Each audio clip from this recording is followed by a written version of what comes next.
Quand la police est arrivée, Gabi s'était déjà évanouie. Après examen, le médecin a confirmé que Gabi avait été agressée. Mais il n'y avait que des blessures, pas d'ADN. Ils ont utilisé leurs doigts, des bouteilles de bière, je vois. Sans autre choix, la police est retournée vérifier les vidéos de surveillance. Mais les images étaient chaotiques. Impossible de trouver la moindre preuve. Heureusement, le médecin les a informés que Gabi s'était réveillée. La police a interrogé Gabi, maintenant consciente. Pour identifier le suspect, Gabi a immédiatement reconnu un homme. Quand je l'ai vu s'approcher, je me suis dit, je suis sauvée. Mais une fois devant moi, il s'est arrêté.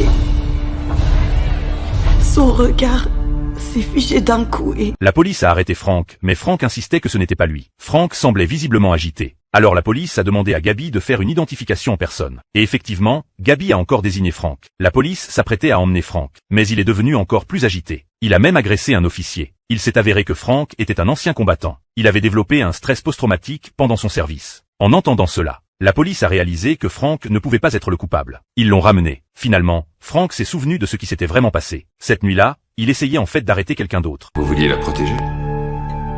Ouais. Je suis arrivé trop tard. Puis la police a découvert la vidéo. Quelqu'un l'avait téléchargée sur un site privé. Et cette fois, ils ont enfin identifié le véritable agresseur.